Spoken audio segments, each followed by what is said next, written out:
the year's over.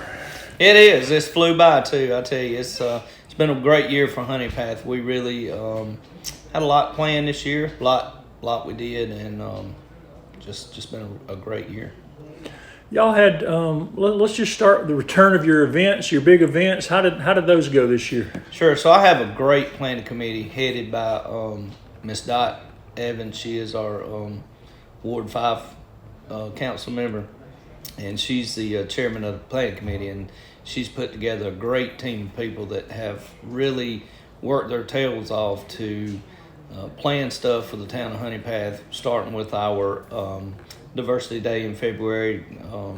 That's African American Month, and right on through our Memorial Day Easter egg hunt, then Memorial Day, and we had a great 4th of July fireworks show this year, all bought locally. The fireworks were, and opened the town pool. We one of only 2 towns, I believe, in South Carolina that has an active pool. So we opened it up for kids and adults alike, and we took precautions, keeping everything clean, and requesting people wear masks when they're not in the pool, and keeping all the bars and the diving boards sprayed and cleaned, and of course, we limited the number to DHEC approved amounts inside the fence at the pool there, and had some live entertainment. Too many to name. I don't want to miss anybody, so I'll just say we had some great entertainment. Went on through. We had our October festival. We called it the Sugarfoot Fall Festival. Went real well. I went around that night and talked to all the vendors, and they were well pleased with the crowd, and wanted to give me business cards so they could come back at future events. So that went real well. We had some great entertainment there as well. Again, too many to name. I don't want to leave anybody out, so I'll just say they were all great. Christmas parade went well. The lighting of the Christmas tree went well. Had a larger crowd this year than last. I expect a larger crowd next year as we build this. One thing I do want to add, though, is we had hot chocolate and s'mores on Main Street, and we decorated the tree as people gathered and watched, and we done some singing. And I think next year we're going to reach out to area churches and see if 4 or 5 or all of them, or maybe just 1 or 2, want to have service that Sunday from 3 to 6, like a community gathering of interdenominational religious ceremony as we decorate the tree, because Christmas really is about Jesus, and we get caught up sometimes in the gift giving and Santa Claus and the tree and all that. But I would like to incorporate the churches so we can focus more on Jesus than Christmas itself. One thing you mentioned, Christmas parade. I've been coming with the one here for several years now. One, y'all have the best Main Street set up for a parade of anybody. I mean, with that dog leg there, it's a great place for a parade. But 2, that's the biggest crowd I've seen at that parade in a long time. That was a really big crowd. Yeah, I contributed a lot of that too. Last year's parade was like 7 miles long through the country. Our parade went through most of the areas in Honea Path, and people could sit on their porch and watch. And I just think people's over the COVID lockdowns, and they done. They just want to get out and enjoy life again, and I contribute a lot of that to the crowd we had. Very big crowd. I was glad to see so many people standing on the side of the road, and as I come through, it was just smiles and waves, and I was so proud of our little town. And these events are really important to kind of community spirit and community connection, right? Oh yeah, absolutely. And I tell you, our businesses really get behind what we're doing here in Honea Path, and the festivals, the parades. They're always involved, always donating prizes or money or advertisement space, and it helps us out so much. The businesses are burdened with tax and hospitality tax and business license and all that, but when it comes time to give to the community, they reach deep in their pockets and go ahead and give more, and we appreciate their business being here in town.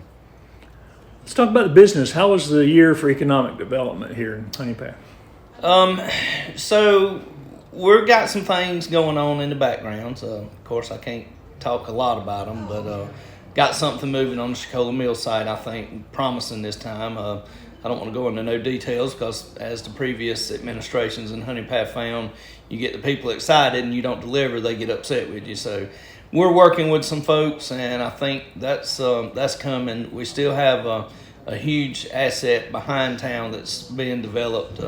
Again, I don't want to say too much towards that, but got a lot of new businesses coming to town, and several people's reached out to me and looking for buildings, and I had a citizen sit down with me 2 or 3 days ago, and he brought his plans in of what he wants to do downtown, and I think it's a great idea.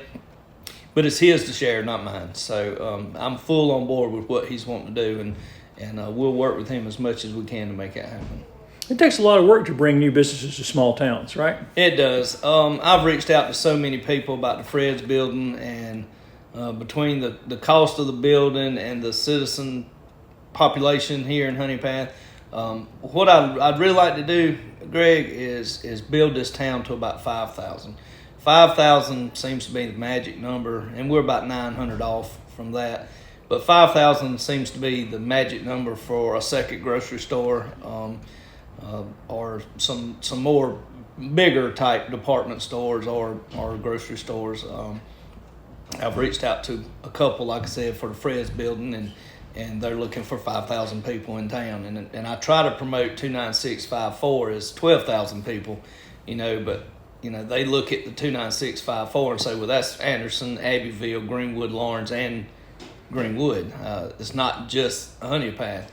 But if I could convince some people, hey, these 11,000 people are in town as well, it would be a lot easier. But they're not buying that. So I know we've talked about over this years when we've gotten together, some of the public works and infrastructure stuff y'all have done this year. Let's talk about that a little bit. Remind people, you got a new truck to help haul stuff off. You got some other things going on. Let's just talk about the public service aspect of the year. Well, a couple things. One thing I implemented back sometime this year, maybe late last year, was we have a lot of renters in town, and a lot of renters get evicted, and a lot of renters have their items placed on the curb, and it kind of messes the town up. It junks it up a little bit. So one of the things I've implemented is loaning out our trucks over the weekend, and we have 3 or 4 trailers that we loan out that you can have during the week. And if you're going to evict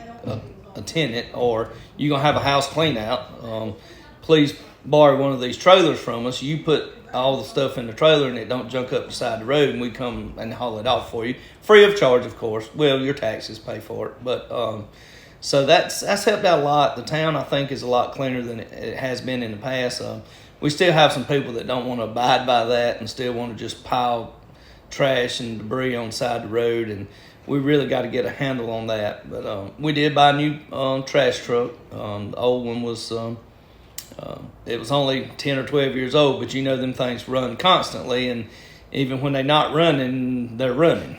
So things break down, and once maintenance supersedes a payment, you might as well just buy a new one. I mean, if you're spending more to keep this one running than a payment on a new one, it's probably time to go ahead and buy a new one. So we did, and it's working out well, and we've added a couple more CDL drivers, so we don't get behind like we have in the past with ones out with a hurt foot or COVID or anything like that. So trash service has been a lot steadier here lately than we've had in the past, even under my administration. I'm not pushing this to anybody else. I'm just saying every administration has problems, and we're trying to work through them just like they did in the past. So it's working out well for the town. How is capacity on like water and sewer and everything looking pretty good on that? So we got a grant a year or so ago, and the grant was to smoke the lines, run cameras down the lines, and we did find out, we send our sewer to Ware Shoals to be treated, so we have to pay for that sewer space down there in Ware Shoals. What we did find out when we smoked the lines is a lot of our storm drains are emptying straight in the sewer. So we're paying Ware Shoals to treat drain water instead of just sewer. So we've spent about $500,000.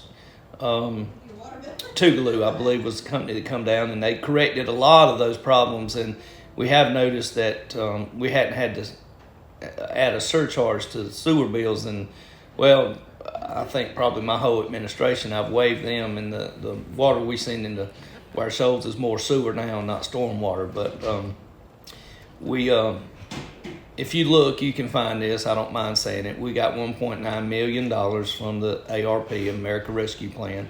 Every small town got it. Every county got it, and we very limited on how we can use that. But one of the 2 or 3 things that's real obvious is water and sewer infrastructure. So we plan on using most of that money to update a lot of our sewer, update some of our water tanks, and we have several, and some of our water lines, and we need to run new water and sewer in some areas. So eventually, I think what we can do is reduce the burden on the citizens working on their water bills, utility bills, to get them lowered in the future. So money well spent, and we got to use it right, or we got to pay it back. So we're making sure we do what's right by the federal guidelines. Yeah, it's one of those things that it's hard to get people excited about, but I think, like I said, the other towns and the county are using large portions of that for the same sort of thing. Things Sure. that it's hard to tell somebody, we've got to spend money on sewer. They just think they flush, or Yeah. Right, they don't think about that. What about roads? How are your roads looking down? A lot of the roads in Honea Path are state roads. A lot of them are county roads. Some of them's town roads. Seems like we're taking care of the county roads now as well. But with saying that, I got to say that, and I plug his name every time you interview me, but Rusty Burns and his crew at Anderson County are phenomenal. I've called him several times and said, Rusty, I hate to sound panicky, but I need this road repaired today. I got a guy that lives on it that's, elderly and some health issues, and we just can't get to him. And I tell you, within hours, they were down here putting a new culvert in and getting the road back opened. And we had probably one of the biggest rains we've had in decades. And y'all got hit harder than anybody in the county. Got hit real hard. We lost 5 roads that day. Had to block them off. Some we had the county come down and do a test on them, and they were like, you can open this one back up, but put cones on the side so people don't ease to the side and stuff like that. But we lost several roads that day, and some had to be repaired before they were passable again. So but roads are doing pretty good. We have several projects going on right now with the maintenance department. They're doing a grinder pump installation. They're running new trunk lines for that. They're putting in grinders. Got some water mains that need to fix and stuff such as that. So maintenance is way behind. So I went and asked a few of them, hey, would you like some overtime? And they said, yeah, let's do it. So we've tried to get all our holes in the road patched, potholes. We're getting caught up. I think another week or two, and we'll have most of all the roads patched. That's doable. Some just need to be tore up and repaved, but you can only patch something so many times. But the roads are looking fairly well all over town. Well, hard to believe. I mean, we're hitting 2022 right now. Have you and your council, y'all have any plans or anything for that first few months of 2022? Or Well, I have several committees. The planning committee, again, they're planning a full slate of 7 major events next year, starting again with our Diversity Day in February, going through our Easter egg hunt, and we're going to bring back the honey sop this year coming up. It's going to be... remind people what a big deal the honey sop is. Well, the honey sop is it's been huge for Honea Path for decades. Just a small contest. You get a biscuit. One of the local businesses make up a big pan of biscuits for the contestants, and they get a jar of honey, and first one to eat their biscuit with honey and whistle wins. I think Marty Fleming's the reigning champion right now. I think I've mentioned that before. He'll be glad I plugged his name. But that's the honey sop. It's an event. We'll have music. We'll have vendors. Some good food. There'll be food vendors and craft vendors all over town. We'll have a stage set up on Main Street with some pretty good names from around our area. But it's the spring festival. It's going to be the honey sop. And again, we're going to have our October festival. And I believe we're going to continue our fireworks tradition around the 4th of July. It'll always be on the weekend, probably Saturday, either Saturday before or Saturday just after. Depends on when 4th of July falls, of course. If it's on a Monday, probably the Saturday before. If it's on a Friday, it's going to be the next day or something to that effect. Nobody wants to get out on Tuesday night and watch fireworks when they got to work the next day. But so we got a full slate of events next year. Economic Development Committee I got is headed up by Ward 1 Representative Earl Ashley. He's got some huge ideas and reaching out to some more people about the Fred's building and seeing if we can't get something moving over there, and just overall economic development. We had a citizen reach out to me, and we got a lot of people coming to Honea Path here recently. We've several new houses are going up, and I had a citizen ask me, why can't we have a welcoming committee? So I've asked Miss Parrott, as our Ward 3 representative, if she would head up that committee, and she took it gladly. And we're going to have her and a few residents get together, maybe make a pie, put some Town of Honea Path paraphernalia, if you will, in there: cups, glasses, sunglasses, lanyards, stuff like that, to welcome people to the town. So a lot of big things happening, a lot of things coming. We excited. We can't wait. First quarter, those what you asked about, and that's going to be heavily involved with spending our ARP money on our water and sewer infrastructure. It's probably going to be the biggest thing we concentrate on going forward in 2022.